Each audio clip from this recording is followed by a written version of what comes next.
Deuxième exercice du DS.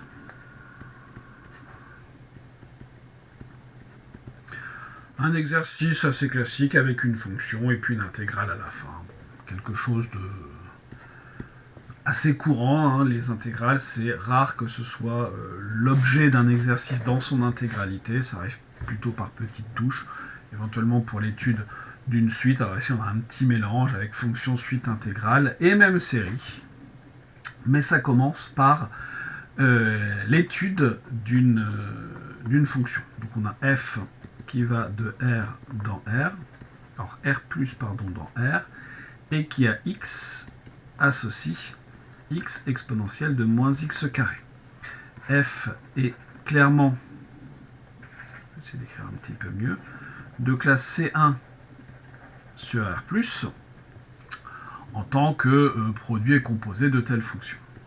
Donc je me donne x dans R plus, f' de x, que je peux calculer puisque j'ai dit que la fonction était dérivable puisqu'elle est classe C1. Attention, c'est un produit, donc je vais avoir une fois exponentielle de moins x carré plus x multiplié par dérivée de exponentielle de moins x carré. Donc je vais avoir moins 2x exponentielle de moins x carré, c'est-à-dire 1 moins 2x carré exponentielle de moins x carré. Ce qui nous intéresse, c'est le signe. Donc cette chose-là est du même signe que 1 moins 2x carré. Ici, c'est une fonction du second degré. 1 moins 2x carré égale 0, si et seulement si 2x carré est égal à 1, c'est-à-dire x carré égale 1 demi, c'est-à-dire que x est égal à plus ou moins racine de 1 demi, c'est-à-dire plus ou moins racine de 2 sur 2. On a donc le tableau de signes suivant. Donc on est sur 0 plus l'infini, donc la seule racine positive, c'est racine de 2 sur 2. Je vais avoir ici le signe de f' de x. Tac, tac, les variations de f.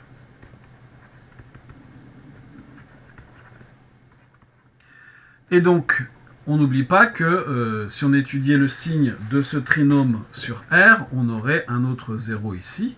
Donc là, ici, de ce côté-là, on est entre les racines, et ici, on est à l'extérieur des racines.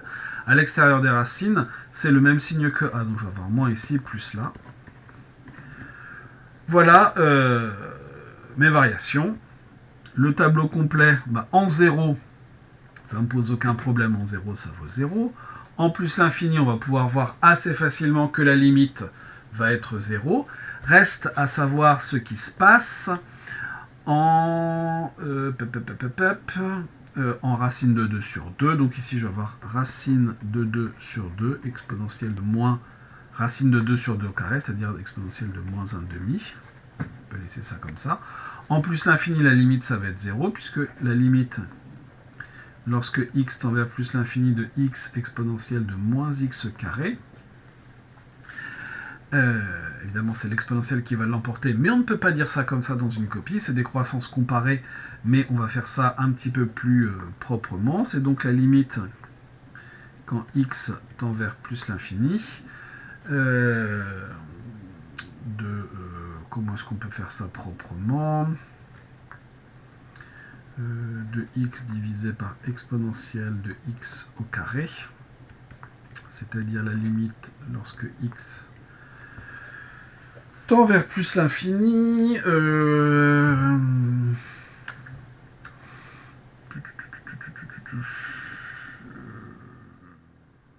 Je réfléchis à la façon la plus simple de faire.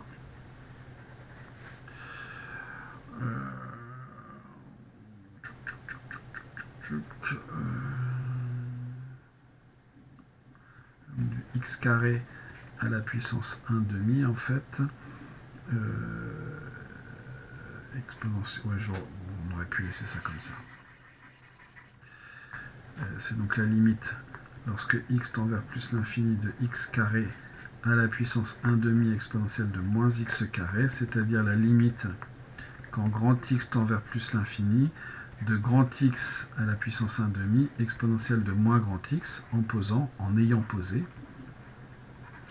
grand X égale X carré, c'est-à-dire la limite quand grand X tend vers plus l'infini de exponentielle de moins X par croissance comparée, c'est-à-dire 0.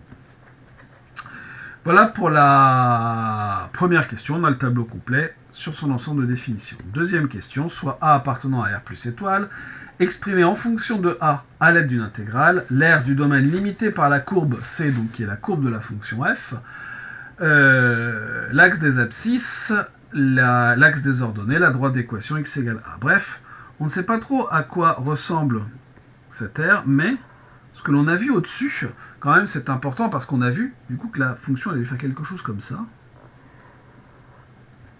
Avec ici, on a racine de 2 sur 2. Ici, on a le maximum. Bref, l'aire que l'on recherche, c'est laquelle? Donc, axe des abscisses, axe des ordonnées, droite d'équation x égale A. Et ben voilà, donc ce qui nous intéresse, nous, c'est cette aire-là. Et donc, comme la fonction est positive, comme f est positive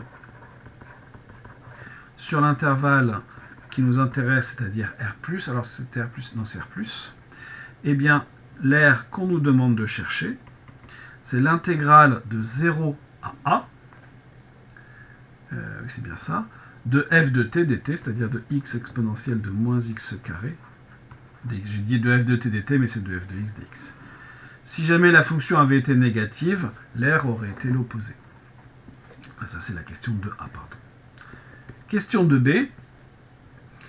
Déterminer une primitive de f sur R+. Bon.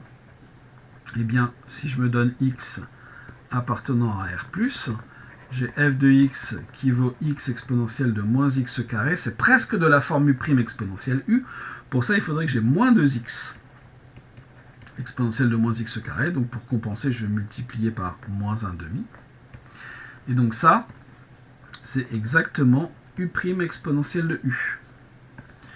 Donc la fonction f qui va de R+ dans R et qui à x associe moins 1/2 de exponentielle de moins x carré, cette fonction-là est une primitive de petit f sur R+.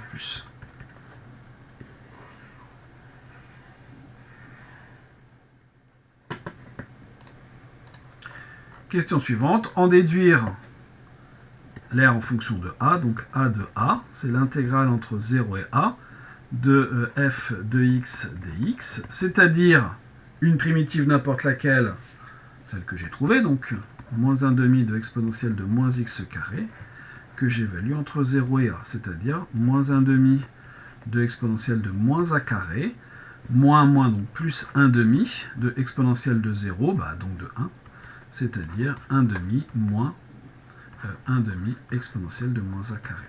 Et ça, c'est A de A. C'est réglé pour cette partie-là. Question C. Que dire? Quelle est la limite de A lorsque petit a tend vers plus l'infini? Donc la limite, lorsque petit a tend vers plus l'infini de exponentielle de moins a carré, c'est 0. On en déduit que la limite, lorsque a tend vers plus l'infini de A vaut 1/2. Question 3. On considère maintenant une suite un définie comme étant l'intégrale de n à n plus 1 de f de t dt. 3a. Sans expliciter un, montrez que pour tout n plus grand que 2, f de n plus 1 est plus petit que un et plus petit que f de n. Et là, ce qu'on a fait ici va sans doute nous intéresser. Racine de 2 sur 2, ça vaut combien? Racine de 2, c'est environ 1,4. Et donc, si n est plus grand que 2, vous avez ici une fonction qui est décroissante. Si n supérieur ou égal... je vais dire la chose autrement, f est décroissante, au moins, hein, sur 2 plus l'infini. D'où si je prends n supérieur ou égal à 2, pour x appartenant à n plus 1, vous avez donc n qui est plus petit que x, qui est plus petit que n plus 1.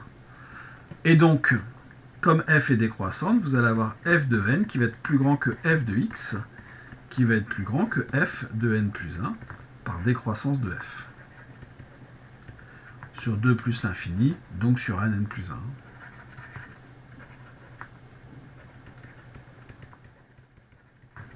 Je passe à l'intégrale, donc vous allez avoir l'intégrale de n à n plus 1 de f de n dt, f de n, c'est important que ce soit n, plus grand que l'intégrale de n à n plus 1 de f de x, j'ai mis dt ici, je vais mettre dx, plus grand que l'intégrale de n à n plus 1 de f de n plus 1 dx.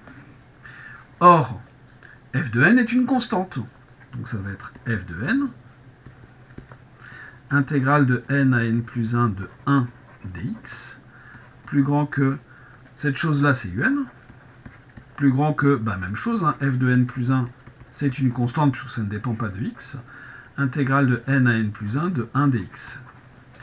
Cette intégrale qui est la même de chaque côté, elle vaut quoi? Eh bien, une primitive, c'est x, que j'intègre entre n et n plus 1, et ça va me valoir n plus 1 moins n, c'est-à-dire 1. Évidemment, ici, c'est la même, hein, donc c'est 1 aussi. Et donc, vous avez f de n plus 1 multiplié par 1, qui est plus petit que un, qui est plus petit que f de n multiplié par 1, donc f de n. Voilà ce qu'on nous demande. Question B. En déduire le sens de variation de un, puis montrer sa convergence. Bon.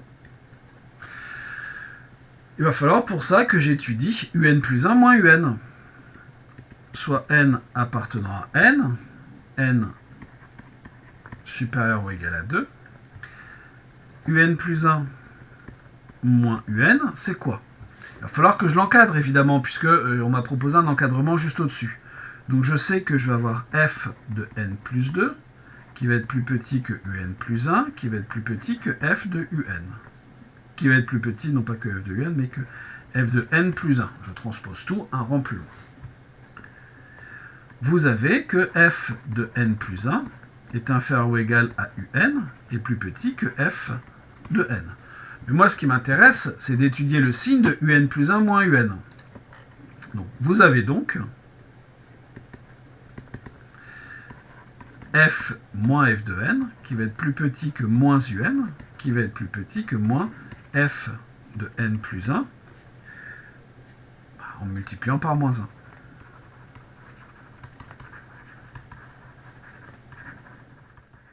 Et maintenant, je vais ajouter ça que je vais appeler 1, et ça que je vais appeler 2. Et je vais obtenir que f de n plus 2 moins f de n plus 1 inférieur ou égal à un plus 1 moins un, inférieur ou égal à f de n plus 1 moins f de n plus 1, 0.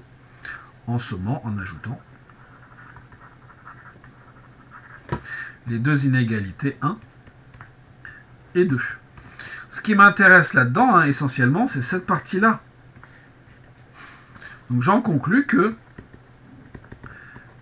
pour tout n supérieur ou égal à 2, un plus 1 moins un est négatif. Un est donc décroissante.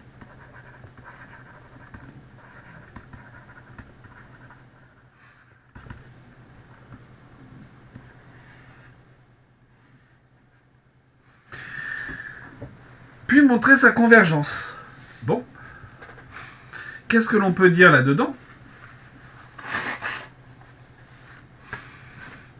Notre suite un, eh bien, c'est l'intégrale d'une fonction qui est positive. On a vu que f est positive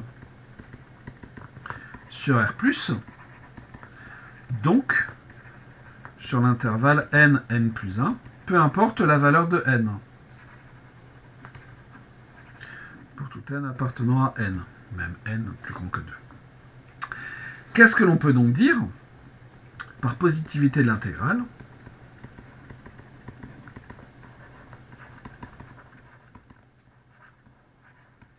Eh bien, vous avez un qui va être positive. Un pour tout n. Un est décroissante et minorée par 0. Elle converge donc.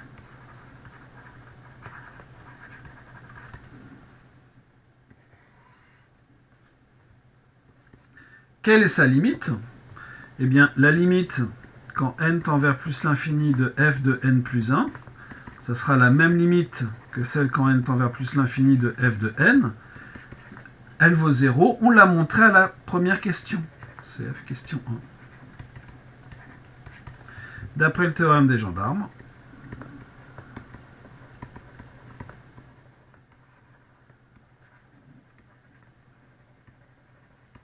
eh bien, vous avez la limite quand n tend vers plus l'infini de un, qui vaut 0. Reste une question à cet exercice. Question A.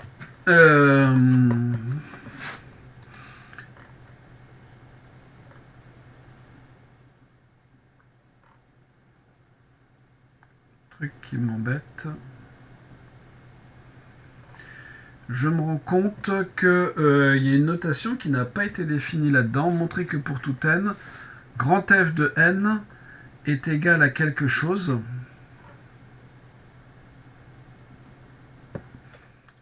Le grand F, bien sûr, notons grand F, l'unique primitive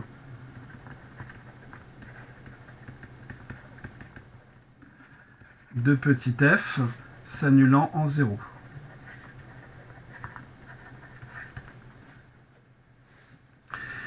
Eh bien, la somme pour k allant de 0 à n-1 des uk vaut quoi? Eh bien, c'est la somme, c'est comme ça, la somme pour k allant de 0 à n-1 des intégrales de k à k plus 1 de f de t dt, c'est-à-dire l'intégrale de 0 à n-1 plus 1 de f de t dt par la relation de Chasles.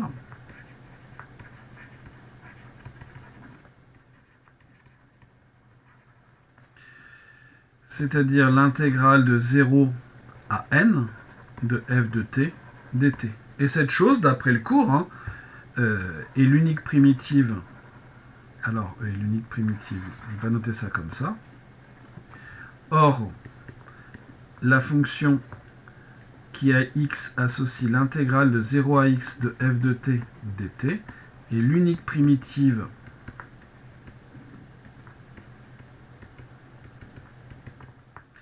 de petit f s'annulant en 0.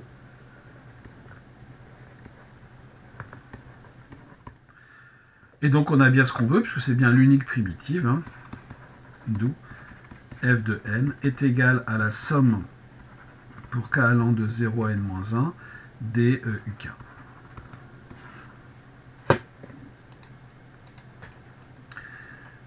Que peut-on dire quant à la convergence de cette série? Eh bien, la série somme pour k supérieur à 0 des uk converge. Si et seulement si, grand F a une limite finie.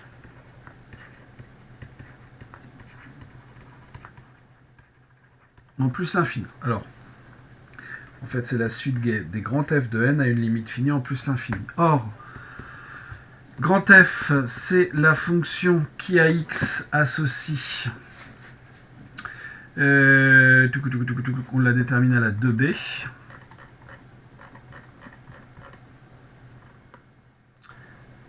c'est celle-ci à une constante près, c'est-à-dire ça moins,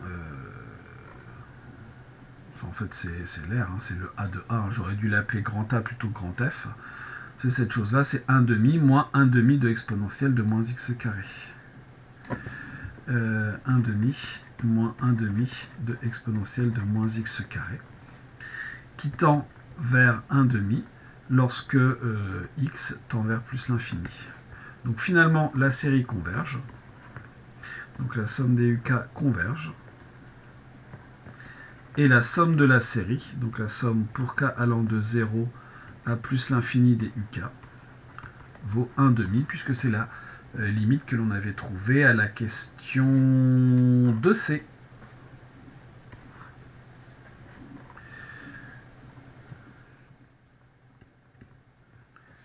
Question B. Écrire une fonction en Python qui prend en entrée un entier n et renvoie la valeur approchée de somme de k égale 0 à n du k. Il y a plusieurs façons de faire, mais la façon la plus simple de faire, c'est de dire que je vais définir ma fonction somme, par exemple, qui prend en entrée un entier n. Et qu'est-ce qu'elle va faire? Elle va tout simplement renvoyer grand F de n. Alors attention, ça sera grand F de n plus 1, petit piège, c'est-à-dire 1 demi moins 1 demi multiplié par exponentielle de moins n plus 1 au carré. Et donc pour que ça fonctionne, on va dire par exemple from numpy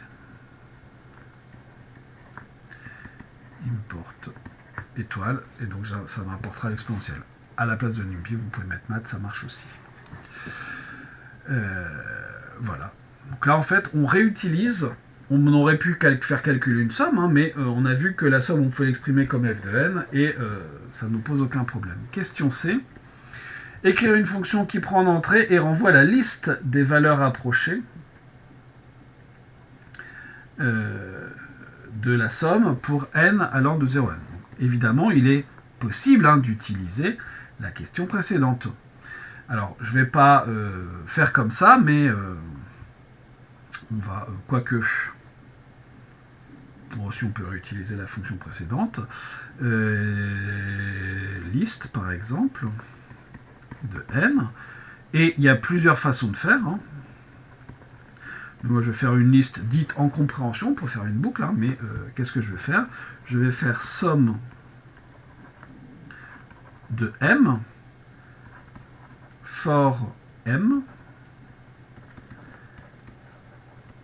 in range, donc de 0 jusqu'à n inclus, donc de 0 jusqu'à n plus 1.